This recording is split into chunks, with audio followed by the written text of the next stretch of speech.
ओम शांति। ओम शांति।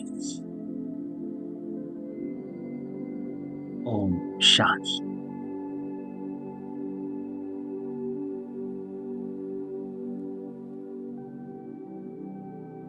बाबा कहता है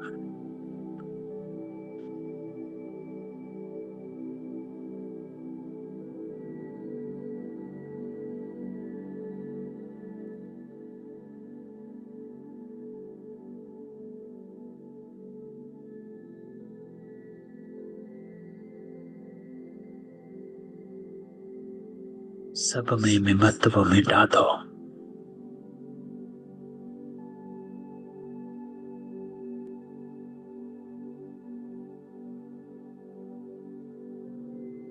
अपने को आत्मा समझ।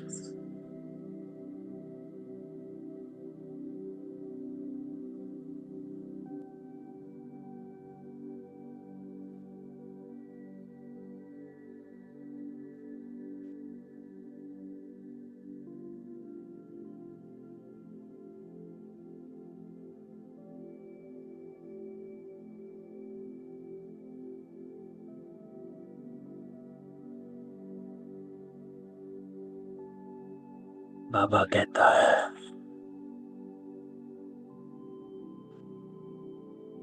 ये है योग बल की अवस्था।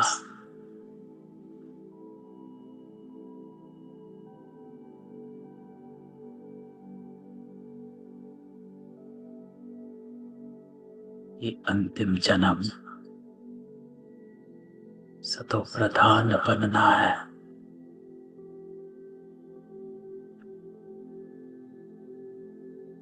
तो सारा ध्यान समय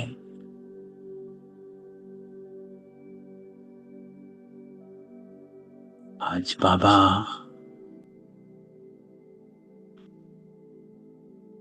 हमको कहता है कि मीठे बच्चे,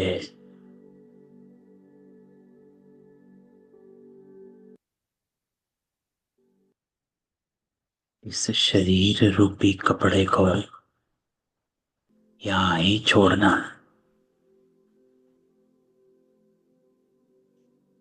सिर्फ आत्मा जाती है। देह, संबंध, पदार्थ, वैभव, संपत्ति सब यहाँ ही रह जाती है। तो आज बाबा कहता कि इसलिए इससे ममत्व मिटा दो। ममत्व अर्थात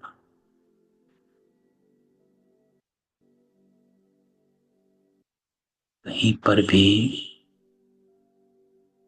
फंसना नहीं है। प्रभाव, लगाव, झुकाव, आकर्षण, विकर्षण किसी में नहीं आना है।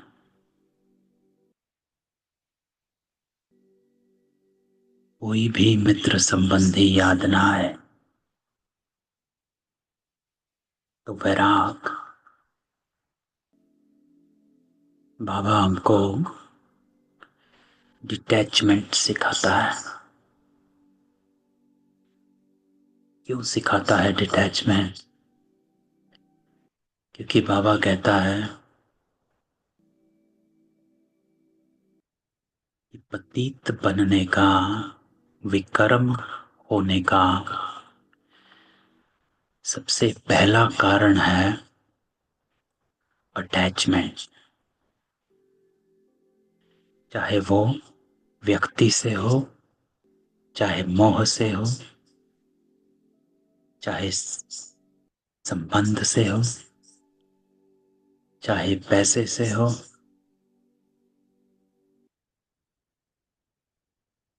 चाहे अपने आप से हो। क्योंकि अटैचमेंट 5 विकार, काम, क्रोध, लोभ, मोह, अहंकार, ये पांचों विकारों का जो कारण है वो अटैचमेंट है। लोभ है तो संपत्ति से अटैचमेंट, क्रोध है तो अपने से, अहंकार अपने से, काम शरीर से। तो आज बाबा कहता वैराग, डिटैच, जितना डिटैच रहेंगे उतने ही सुकर्म कर पाएंगे, उतना ही श्रीमत पर चल पाएंगे। इसीलिए बाबा कहता है कि योग के बिना श्रीमत पर चल नहीं सकते, क्योंकि कहीं ना कहीं किसी ना किसी चीज से अटैचमेंट, चाहे अपने ही शरीर से अटैचमेंट, वो भी विकर्म करा देती है। तो आज बाबा हमको डिटैचमेंट सिखाता है। प्रश्न आज का है, जिन बच्चों में योग बल उनकी निशानी क्या? बाबा कहता किसी भी बात में थोड़ा भी धक्का नहीं आएगा, है ना। वो तभी होगा जो भी बात करी बाबा ने की, वैराग होगा, डिटैचमेंट जब होगा। और डिटैचमेंट कैसे आएगा, उसके लिए भी बाबा युक्ति देता है। वो बाबा की शब्दों में ही सुनते हैं। बाबा कहता उन्हें किसी भी बात में थोड़ा भी धक्का नहीं आएगा, कहाँ भी लगाव नहीं होगा, है ना। धक्का तब होता है जब लगाव होता है, इच्छाएं होती हैं, एक्सपेक्टेशंस। जहां एक्सपेक्टेशन है वहां धक्का लगता है कि मैंने तो सोचा था ऐसा होगा, नहीं हुआ। तो बाबा कहता समझो आज किसी ने शरीर छोड़ा तो दुख नहीं हो सकता। क्यों? क्योंकि जानते हैं इनका ड्रामा में इतना ही पार्ट था। तो डिटैचमेंट लाने का सबसे इम्पोर्टेंट युक्ति जो है वो है ड्रामा। कोई कैसा है, कोई कैसा है, कोई कुछ कर रहा है, कोई कुछ नहीं कर रहा है, क्योंकि हम यहीं फंसते हैं। उसने बात मानी, उसने नहीं मानी, उसने मेरे साथ ये किया, उसने नहीं किया, उसने ये मेरा ले लिया, उसने नहीं लिया।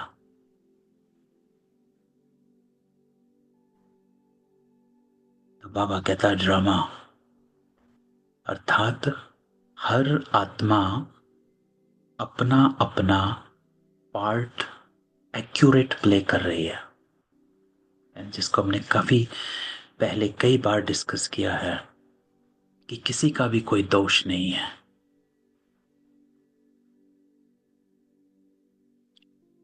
सब आत्माएं अपना पार्ट एक्यूरेट प्ले कर रही हैं, उनको वही पार्ट मिला हुआ है। क्योंकि आपको नहीं पता वो क्या कर्म लेकर आई हैं पिछले जन्म से। कितने जन्म हुए हैं, 63 जन्म, चाहे द्वापर की हैं चाहे कलयुग के हैं। कितने जन्मों से नहीं पता कि क्या संस्कार लेकर, कौन से कर्मों का खाता लेकर आई हैं। तो चुत्तू तो उन्हें भी करना है ना सब, क्योंकि बाबा कहता कयामत का समय है। तो वो जो जो जैसे भी संस्कार हैं किसी के, कोई मीठा बोलता है, कोई कड़वा, कोई जोर से बोलता है, कोई तीखे से, है ना। कोई तुरंत गुस्सा करता है, कोई लोभी है, कोई क्रोधी है, कोई लालची है। ये सब एक पार्ट है सबका। तो ये ड्रामा हमको डिटैचमेंट लेकर आता है। तो बाबा कहता कि कोई शरीर छोड़े दुख नहीं, क्योंकि ड्रामा में इतना ही पार्ट था। आत्मा एक शरीर छोड़ दूसरा लेगी।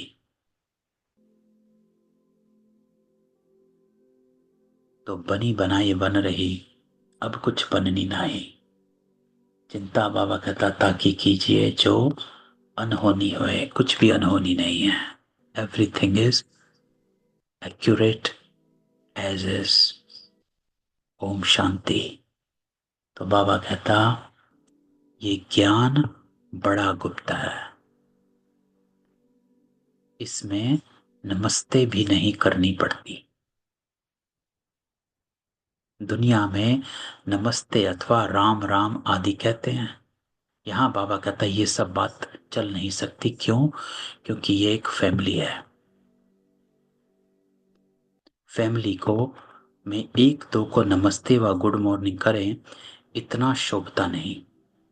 घर में तो खान पान खाया, ऑफिस में गया फिर आया, ये चलता रहता है। नमस्ते करने की दरकार नहीं रहती।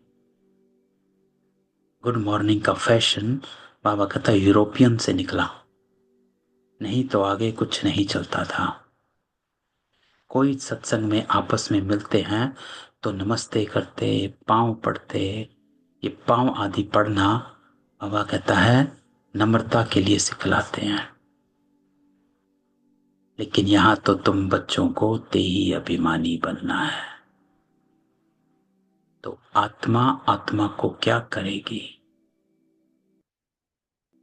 है ना। इसलिए बाबा कहता है कि आत्मा आत्मा, यहाँ सब फैमिली है, अर्थात भाई भाई आत्मा है। क्योंकि बाबा शरीरों को नहीं देखता और लौकिकता में नहीं आता। बाबा आत्माओं से बात कर रहा है। तो think about it from that angle कि बाबा रूहानी बाबा है और रूहों से बात कर रहा है। जब रूहों से बात कर रहा है तो बाबा कहता है नमस्ते गुड मॉर्निंग आदि कुछ नहीं। बाबा कहता है आत्मा आत्मा को क्या करेगी, तुम तो देही अभिमानी बनना है। फिर भी कहना तो होता है ना। बाबा कहता है फिर भी कहना तो होता है। जैसे बाबा को कहेंगे बाबा नमस्ते, बाबा भी कहते हैं मैं साधारण तन द्वारा तुमको पढ़ाता हूं, इन द्वारा स्थापना कराता हूं। कैसे? सो तो जब बाप सम्मुख हो तब समझावे, नहीं तो कोई कैसे समझे। बाबा ही समझाता है कि कैसे स्थापना करता है। ये बाप सम्मुख बैठ समझाता तो बच्चे समझते। दोनों को नमस्ते करनी पड़ती है। बाप दादा नमस्ते, है ना। रूहानी बाप को रूहानी बच्चों की नमस्ते, रूहानी बच्चों को रूहानी बाबा की नमस्ते। बाहर वाले अगर यह सुने तो मूंझेंगे कि क्या कहते हैं बाप दादा, है ना। बाप दादा तो ब्राह्मणों का शब्द है, किसी को समझ ही नहीं आएगा कि ये क्या बाप दादा क्या है। ये ब्राह्मणों की लैंग्वेज है, ब्राह्मणों की भी अपनी ही लैंग्वेज है। आप देखें हमारी हमारी ही लैंग्वेज है। हम वतन की बात करते हैं, सूक्ष्म वतन की बात करते हैं, है ना। बाप दादा की बात करते हैं। ये हमारी ही लैंग्वेज है, किसी को ये लैंग्वेज समझ नहीं आती है। ये रूहानी लैंग्वेज है, द स्पिरिचुअल लैंग्वेज, भगवान की लैंग्वेज, गॉडली लैंग्वेज। तो बाबा कहता कोई बाहर वाला सुने तो कहे ये क्या कहते हैं बाप दादा। डबल नाम भी बहुत मनुष्यों के होते हैं, जैसे लक्ष्मी नारायण राधे कृष्ण भी नाम है। ये तो जैसे स्त्री पुरुष इकट्ठे हो गए। अब ये तो है बाप दादा। इन बातों को तुम बच्चे ही समझ सकते हो, है ना। कितना यूनिक बाबा कहता है आपका ज्ञान है और उतनी ही यूनिक आपकी लैंग्वेज है जो और कोई समझ नहीं सकता। जरूर बाप बड़ा ठहरा, ये नाम भल डबल है बाप दादा, परंतु है तो एक ना। फिर दोनों नाम क्यों रख दिए? अभी तुम बच्चे कहते हो ये रॉन्ग नाम है। कौन सा? जो बाबा कहते हैं मनुष्य अपना नाम रखते हैं लक्ष्मी नारायण राधे कृष्ण। बाबा को और तो कोई पहचान ना सके। तुम कहेंगे नमस्ते बाप दादा, बाप फिर कहेंगे नमस्ते जिस्मानी रूहानी बच्चे, परंतु इतना लंबा शोभता नहीं। अक्षर तो राइट है, तो तुम अभी जिस्मानी बच्चे भी हो तो रूहानी भी। तो शिव बाबा सभी आत्माओं का बाप और फिर प्रजापिता भी जरूर है ना। तो बाप और दादा दोनों की जरूरत है। प्रजापिता ब्रह्मा की संतान भाई बहन है ना। इस हिसाब से ब्रह्मा हमारा बाप हो जाता है और शिव दादा। और कभी बाबा कहता है कि ब्रह्मा जो है ग्रेट ग्रेट ग्रैंडफादर है, क्योंकि मनुष्य सृष्टि के सिजरे में शिव बाबा नहीं आता। तो ब्रह्मा सबका ग्रैंडफादर है, इसलिए आदिदेव कहते हैं। उस हिसाब से वो दादा बन जाता है। और शिव बाबा आत्माओं का पिता है, तो वो बाप बन जाता है। तो उस हिसाब से शिव बाबा बाप है और ब्रह्मा दादा है। तो ये इंटरचेंज होता रहता है इन द कॉन्टेक्स्ट, कि किस कॉन्टेक्स्ट में बात कर रहे हैं। कभी शिव बाबा हमारा दादा है और कभी शिव बाबा बाप है, डिपेंड ऑन द कॉन्टेक्स्ट। तो प्रजापिता ब्रह्मा की संतान भाई बहन प्रवृत्ति मार्ग हो जाता है, तो वो हमारा बाप हो जाता है। तुम हो सब ब्रह्मा कुमार कुमारियां। ब्रह्मा कुमार कुमारियां होने से प्रजा पिता भी सिद्ध हो जाता है ना। तो वो प्रजा पिता हो गया, बाबा हो गया, बाप हो गया। इसमें अंधश्रद्धा की कोई बात नहीं है ना। आदि देव है। तो बोलो, ब्रह्मा कुमार कुमारियों को बाप से वर्षा मिलता है, ब्रह्मा से नहीं मिलता। ब्रह्मा भी शिव बाबा का बच्चा है। अब यहां ब्रह्मा हमारा बाप और शिव बाबा हमारा बाप हो गया, कि ब्रह्मा को भी बाप से वर्षा मिलता है। सूक्ष्म वतनवासी ब्रह्मा विष्णु शंकर, ये है रचना। इन्हों का रचयिता है शिव, है ना। तो शिव उनका पिता हो गया। शिव के लिए तो कोई कह ना सके कि इनका क्रिएटर कौन। शिव का क्रिएटर कोई होता नहीं है, वो तो रचयिता है। ब्रह्मा विष्णु शंकर ये रचना है। इनों के भी ऊपर हैं शिव, सब आत्माओं का बाप। और इस कॉन्टेक्स्ट में शिव जो है सब आत्माओं का बाप हो गया और ब्रह्मा हमारा ग्रैंडफादर। अब क्रिएटर है तो फिर प्रश्न उठता है, कब क्रिएट किया। तो बाबा कहते नहीं, ये तो अनादि है ना। कि कब क्रिएट किया, ये उत्तर क्वेश्चन नहीं उठ सकता। इतनी आत्माओं को कब क्रिएट किया, ये प्रश्न नहीं उठ सकता, क्योंकि ये अनादि है। ये अनादि ड्रामा चला आता बेअंत है, इसका कभी अंत नहीं होता। तो इस ड्रामा का ना आदि है ना अंत है, ये बस कॉन्टिन्यूस साइकिल चलती रहती है, जैसे दिन और रात है। कोई कहे दिन कब शुरू हुआ, पहले रात शुरू हुई या पहले दिन शुरू हुआ, है ना। या पहले दोपहर शुरू हुई या पहले शाम हुई। तो चारों पहर में कौन सी पहर पहले आती है, नहीं पता। अनादि है, ये चला रहता है। दिन रात दोपहर शाम अनादि है। ये बातें तुम बच्चों में भी नंबरवार समझते हैं, ये है बहुत सहज।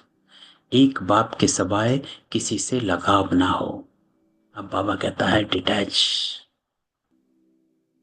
बाबा ने ऊपर कहा पहले समझो कौन पिता है, क्या क्रिएट करते हैं, ड्रामा क्या है। अब समझ लिया पिता कौन और ये ड्रामा है जो चल रहा है, तो इसका अर्थ एक बाप के सिवाय किसी और से लगाव ना हो, कोई भी मरे या जिए। बाबा कहता डिटैच। गायन भी है, अम्मा मरे हलवा खाना है। समझो कोई मर जाता है, फिक्र की कोई बात नहीं। क्यों? क्योंकि ये ड्रामा अनादि बना हुआ है, सबका अपना अपना पार्ट है ना। कोई किसी को मारता नहीं है। बाबा कहता है इट्स डिस्टाइन्ड। ड्रामा अनुसार उनको इस समय जाना ही था। कोई रात को सोते सोते ही चले जाते हैं, और कोई अस्पतालों में खूब चल चल कर फिर जाते हैं। क्यों? सबका हिसाब किताब अपना है ना। उस जिसको बाबा कहते हैं सजाएं खाकर जाएंगे, वो ये है। क्योंकि सजा जो है आत्मा शरीर के थ्रू ही भोगती है। शरीर छोड़कर आत्मा सजा नहीं भोगती, शरीर में ही सजा भोगती है। तो जब छोड़ रही होती है सजा उस वक्त है, और जब गर्भ में आती है सजा उस वक्त है। उसके छोड़ने और आने के बीच में कोई सजा नहीं, क्योंकि आत्मा दुख सुख शरीर के अंदर ही भोगती है। इसमें कर ही क्या सकते हैं। जरा भी दुखी होने की बात नहीं, ये है योग बल की अवस्था। यही है योग बल की अवस्था, जो आपकी स्थिति, योग बल अर्थात आपके आसपास कुछ भी हो रहा है लेकिन आपकी स्थिति वैसी की वैसी है। लॉ कहता है जरा भी धक्का नहीं आना चाहिए। बाबा कहता है दिस इज लॉ। अगर आपकी स्थिति ऊपर नीचे होती है, इसका मतलब योग बल की कमी है। सब एक्टर्स हैं ना, है ना। अब यहां पर समझना है कि धक्का नहीं आना चाहिए, क्योंकि समझो ज्ञान, कल की बाबा की मुरली में क्या था, ज्ञान आपको रोशनी में लाता है। ज्ञान रत्नों का दान बाबा देता है, इसको दान करो। अपना अपना पार्ट बजाते रहते हैं, बच्चों को ज्ञान मिला हुआ है, तो आप रोशनी में हो। तो बाबा हमेशा कहता है कि ब्राह्मण कभी रो नहीं सकता, क्योंकि रोना अर्थात देह अभिमान में आना। देवता कभी रोते नहीं है, इसलिए बाबा कहता है ब्राह्मण कभी रो नहीं सकता। ये संस्कार यही बनाना है कि देवताएं सदा हर्षित मुख रहते हैं। क्यों नहीं रोते? क्योंकि अटैचमेंट नहीं है। बाप से कहते हैं हे परमपिता परमात्मा, आकर हमको ले जाओ। इतने सब शरीरों का विनाश कराए, सब आत्माओं को साथ में ले जाना, ये बहुत भारी काम बाबा कहता है। यहाँ कोई एक मरता तो 12 मास रोते रहते हैं। बाप तो इतनी सारी ढेर आत्माओं को ले जाएंगे, सबके शरीर यहाँ छूट जाएंगे। बच्चे जानते महाभारत लड़ाई लगती तो मच्छरों सदृश जाते हैं। नेचुरल कैलेमिटीज भी आने की, ये सारी दुनिया बदलती है। अभी देखो बाबा कहता है इंग्लैंड रशिया आदि कितने बड़े बड़े हैं। सतयुग में ये सब थे क्या? दुनिया में ये भी किसकी बुद्धि में नहीं आता कि हमारे राज्य में यह कोई भी थे नहीं, है ना। बाबा कहता है इंग्लैंड रशिया आदि अब कितने बड़े बड़े हैं। बाबा कहता तब नहीं था। तब क्या था? एक धर्म एक राज्य है। तुम्हारे में भी नंबरवार जिनकी बुद्धि में ये बैठता है।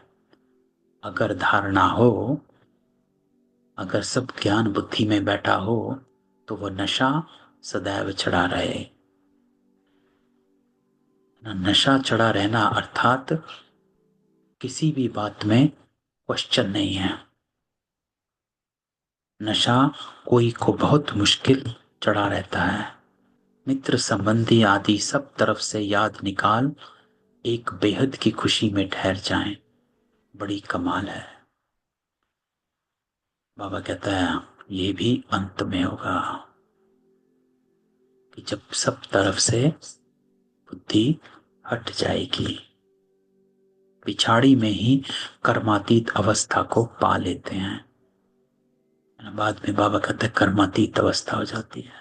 कर्मातीत तथा कर्मों के फल से अतीत हो गए।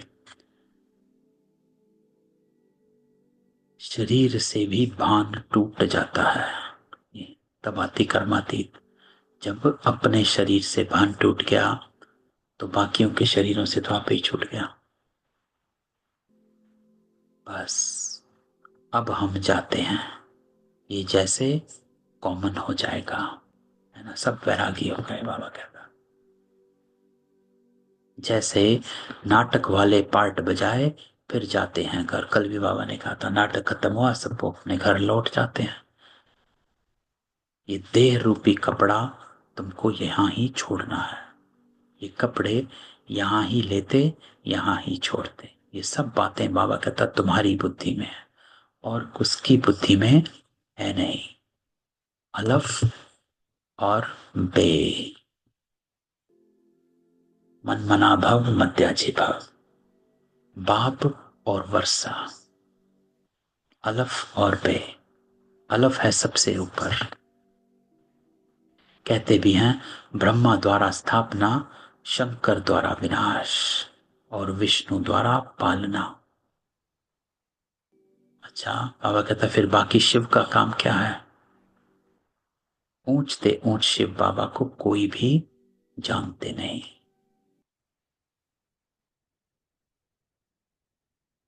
कह देते वो तो सर्वव्यापी है ना। शिव को बाबा कहता कोई नहीं जानता।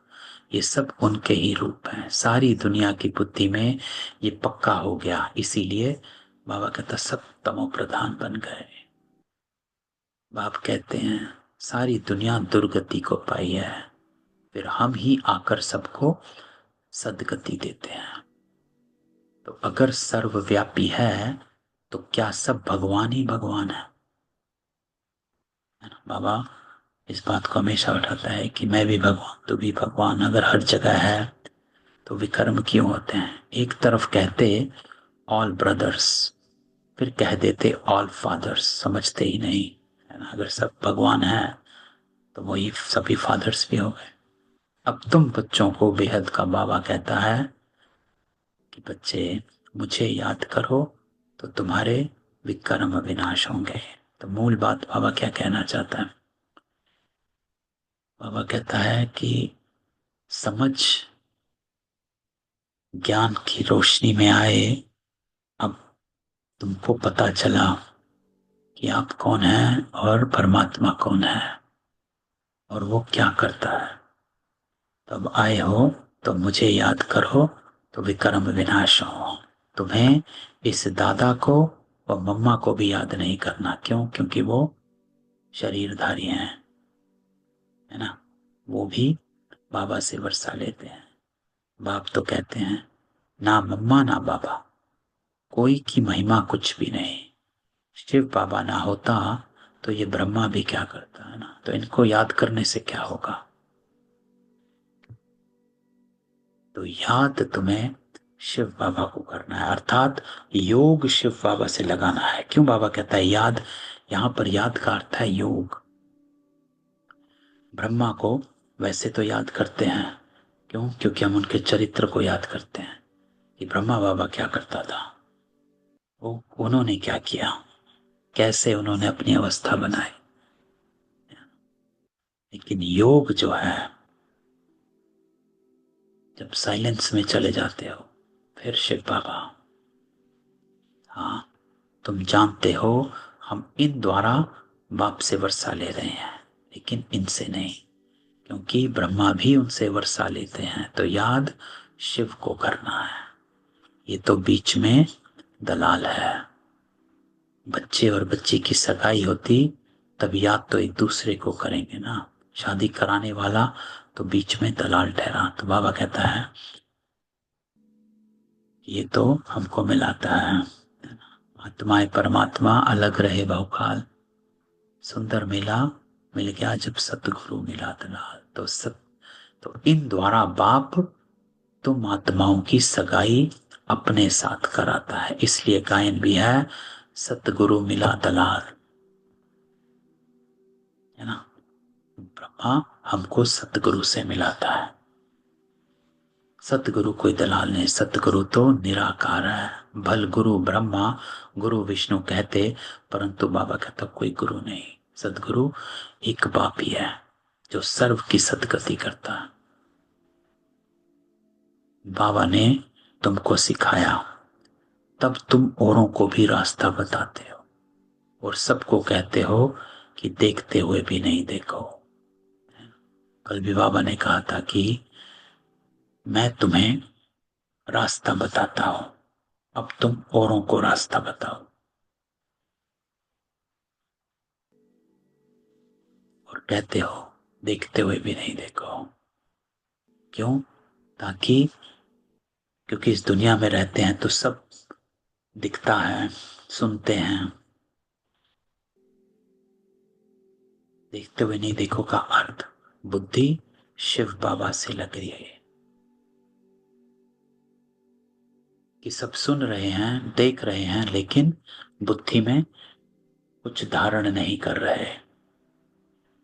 सुना अनसुना चल रहा है, देखा अनदेखा चल रहा है, क्योंकि बुद्धि शिव बाबा के साथ है। क्यों जरूरी है? ताकि आप के संकल्प, बोल और कर्म पवित्र रहें। इन आंखों से जो कुछ देखते हो सब कब्र दाखिल होना है। याद एक बाप को करना है, ना कि इनको। बुद्धि कहती है इनसे थोड़ा ही वर्षा मिलेगा। वर्षा तो बाप से मिलना है, जाना भी बाबा के पास। स्टूडेंट स्टूडेंट को थोड़े ही याद करेगा, स्टूडेंट तो टीचर को याद करेंगे ना। तो बाबा कहता कि स्कूल में जो तीखे बच्चे होते वे फिर औरों को भी उठाने की कोशिश करते हैं। सेवा जो सीखते हो वो औरों को सिखाओ। हमेशा एक दो को उमंग उत्साह में लाना चाहिए। कोई भी आत्मा आपसे अगर बात करती है, चाहे ब्राह्मण है चाहे नहीं है। कई बार ब्राह्मण भी करते हैं जब वो थोड़े से पुरुषार्थ में ढीले हो जाएं, है ना, कोई बात आ जाए। हमारा सिर्फ एक ही कर्तव्य है जो बाबा मिलन में कहा था। क्या कहा था? बाबा कहता है कि सबको स्नेह और स्नेह से ऊपर उठाना है ना? कि किसी का भी कोई भी अवगुण है या कुछ नीचे जा रहा है तो सबको उमंग देना है। आपका काम है उनको ऊपर उठाना। ये ना देखो कि ये कमजोर हो गया है या फिर ये थोड़ा सा ढीले हो गए हैं। नहीं, आपका काम है, बाबा कहता है, ऊपर उठाना। तो सबको ऊपर उठाओ। बाप भी कहते हैं एक दो को ऊंचा उठाने की कोशिश करो, है ना। बाबा मिलन में क्या कहता है बाबा? नीचे को, गिरे हुए को और नहीं गिराना। आपका काम है उनको ऊपर उठाना। गुणों की गिफ्ट दो, शक्तियों की गिफ्ट दो, ऊपर उठाओ। स्नेह और सहयोग दो, है ना। बाबा ने क्या कहा? बाप समान बनना। बाबा ने क्या कहा? सदा बाप दूसरों के प्रति स्नेही रहा, चाहे कैसी भी आत्मा थी। तो एक दो को ऊंचा उठाने की कोशिश करो, परंतु तकदीर में नहीं तो पुरुषार्थ भी नहीं करते, थोड़े में ही राजी हो जाते हैं। समझाना चाहिए, प्रदर्शनी में बहुत आते हैं। बहुतों को समझाने से उन्नति बहुत होती है। निमंत्रण देकर मंगाते हैं तो बड़े बड़े समझदार आदमी आते हैं। बिगर निमंत्रण से तो कोई प्रकार के लोग आ जाते हैं। क्या क्या उल्टा सीधा बाबा कहता है बकते रहते हैं। रॉयल मनुष्यों की चाल चलन भी रॉयल होती है। रॉयल आदमी रॉयल्टी से अंदर घुसते हैं। चलन में भी बहुत फर्क रहता है।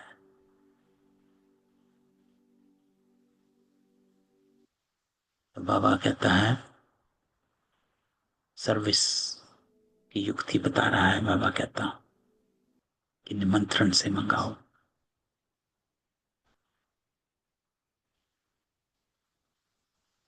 तो रॉयल उनमें चलन बोलने की कोई फजीलत नहीं रहती।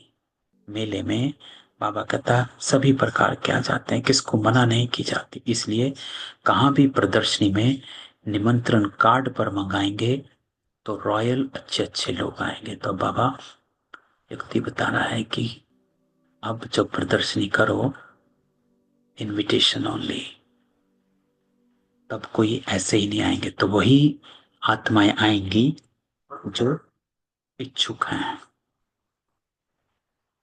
फिर वह औरों को भी जाकर सुनाएंगे।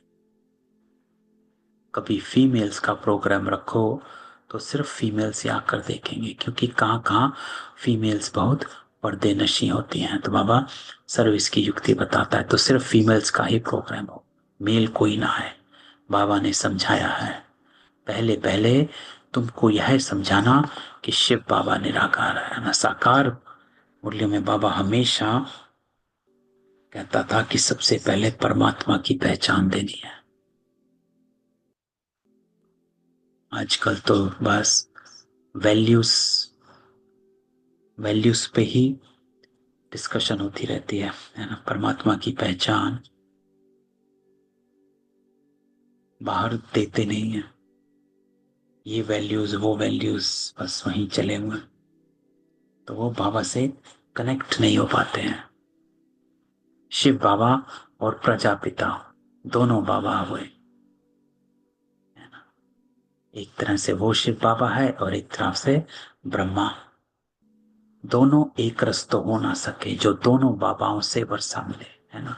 वर्षा दादे का और बाप का मिलेगा। दादे की मिल्कियत पर हक लगता है, भल कैसा भी कपूत बच्चा होगा तो भी दादे का वर्षा मिल जाएगा। अब यहाँ बाबा शिव बाबा को दादा कहता है, तो ये कॉन्टेक्स्ट है। कभी शिव बाप बन जाता है, कभी शिव बाबा दादा बन जाता है। तो यह है यहाँ का कायदा है, समझते भी हैं। इनको पैसा मिलने से 1 वर्ष के अंदर उड़ा देंगे, लेकिन गवर्नमेंट के लॉ ऐसे हैं जो देना पड़ता है, बच्चे को देना पड़ता है, गवर्नमेंट कुछ कर नहीं सकती।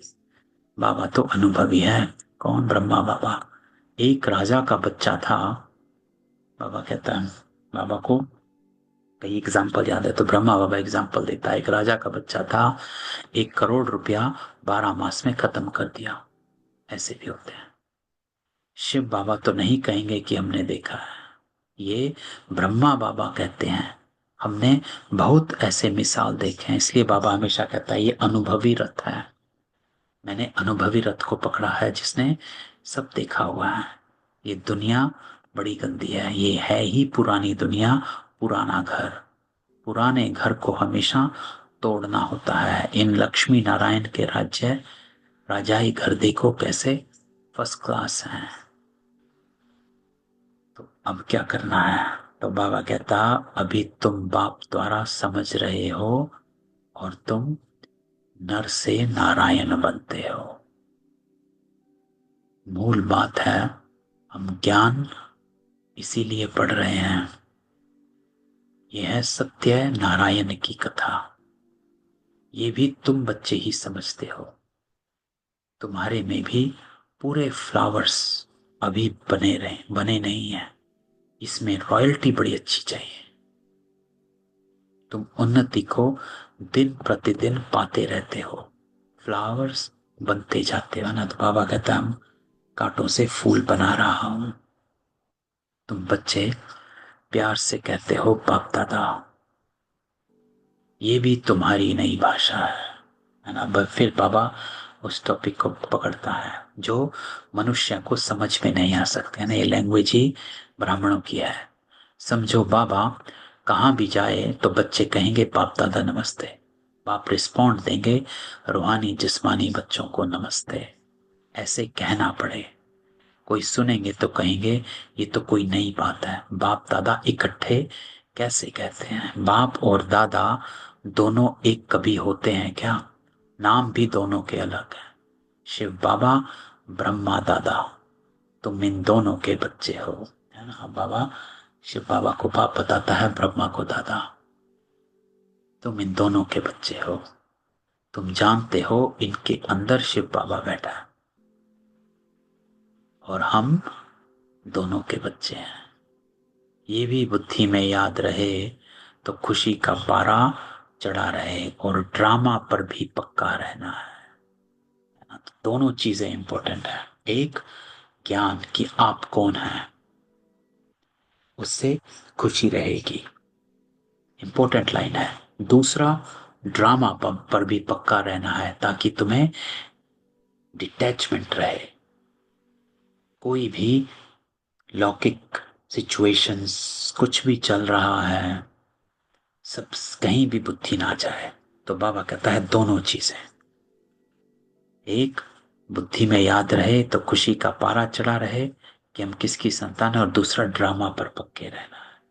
अगर ड्रामा पर पक्के रहेंगे तो बाबा कहता है समझो कोई ने शरीर छोड़ा, जाकर दूसरा पार्ट बजाएंगे, है ना, तो कहीं पर भी बुद्धि अटकेगी नहीं। हर एक आत्मा को अविनाशी पार्ट मिला हुआ है, इसमें कुछ भी ख्याल होने की दरकार नहीं है। उनको दूसरा पार्ट जाए बजाना है, वापस तो बुला नहीं सकते। क्यों? ड्रामा है ना, तो इसमें रोने की कोई बात नहीं है ना। तो ड्रामा पर बाबा कहता का रहना है।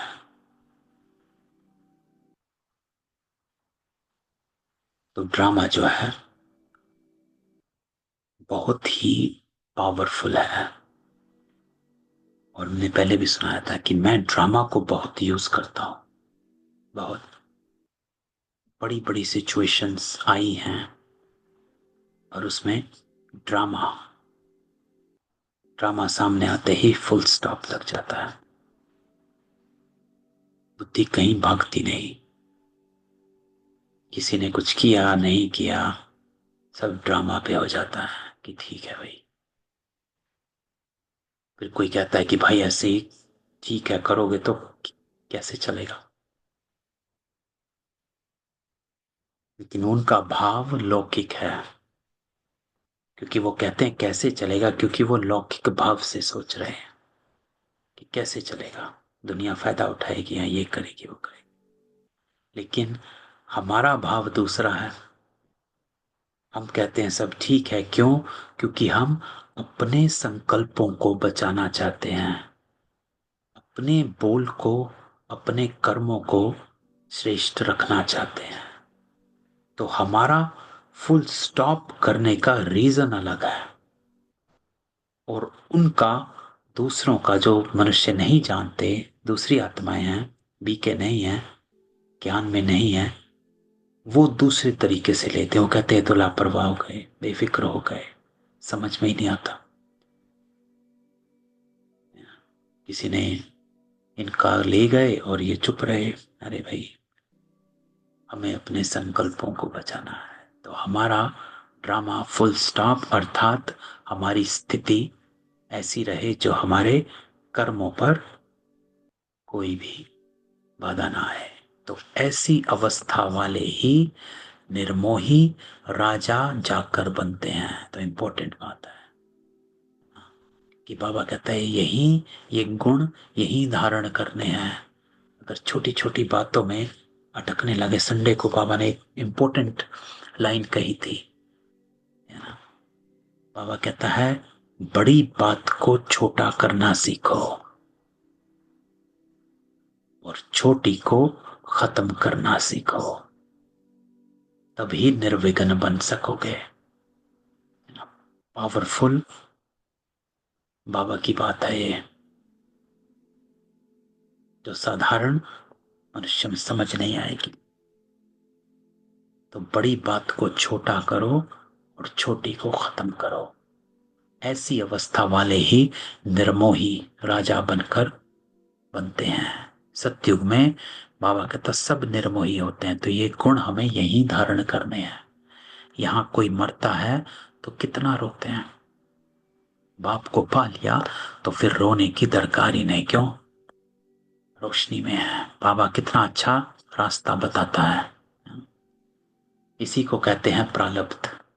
कहते हैं बाबा से क्या प्राप्ति हुई, तो ब्रह्मा कुमारी में क्या प्राप्ति है? भगवान से यही प्राप्ति है कि उन्होंने कितने संकल्पों से बचा दिया, कितने विक्रमों से बचा दिया, हमारी कितनी एनर्जी सेव हो चुकी है। यही प्राप्ति है।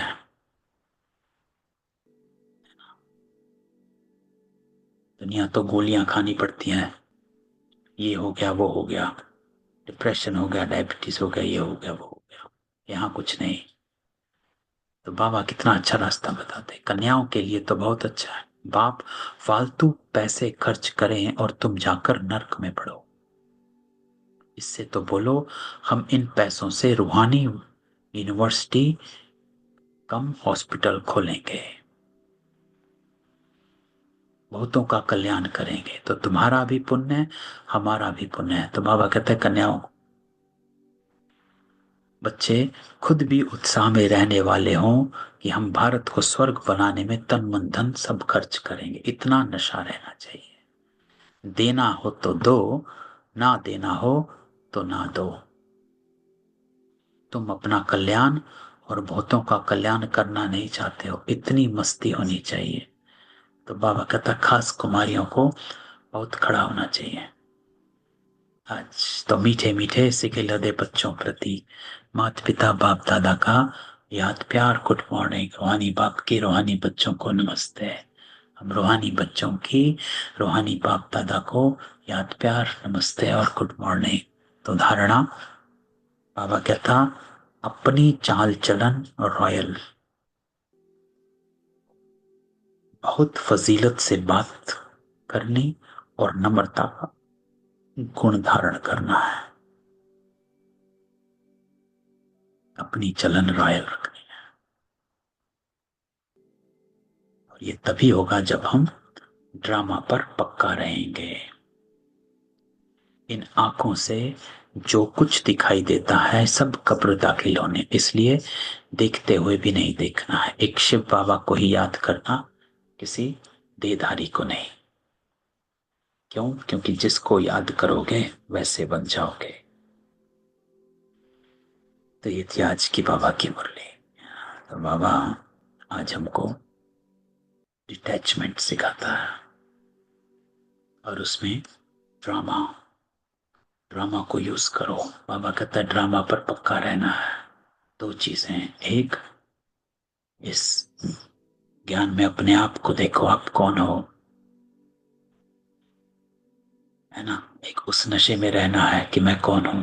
और दूसरा, ड्रामा को यूज करो और हर तरफ से डिटैच हो जाओ। सबको अनम्यूट करते, किसी का कोई क्वेश्चन हो।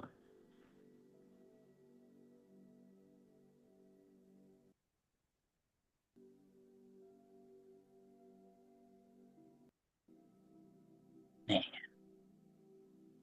चलो 2 मिनट बाबा के साथ योग में बैठते हैं।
बाबा कहता है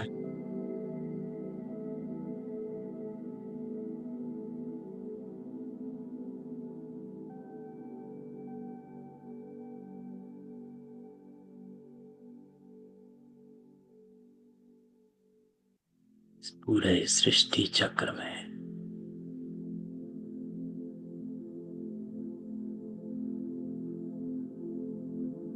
पवित्र आत्माएं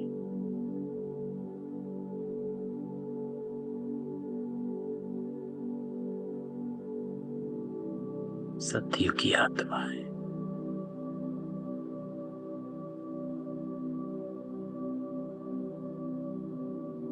फोटो में कोई परमात्मा के साथ।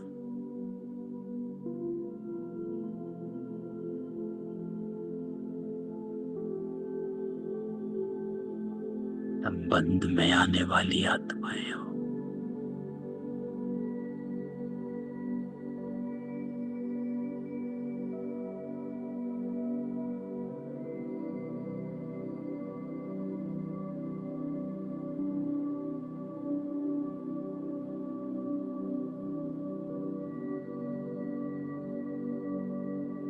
इस संकल्प में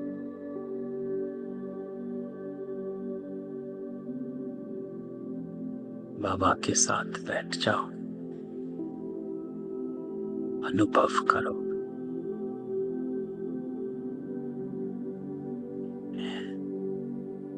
और बाबा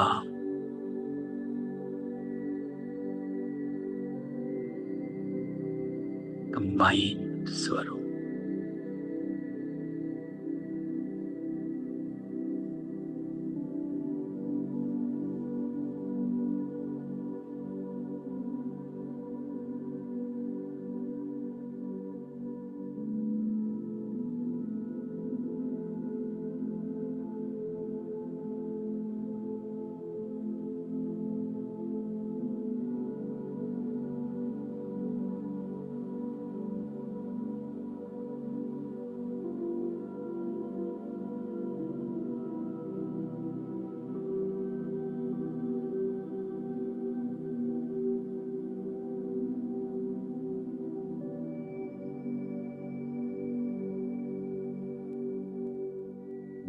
शांति शांति। कल मिलते हैं बाबा की क्लास में। ओम शांति। ओम शांति भाई जी। ओम शांति।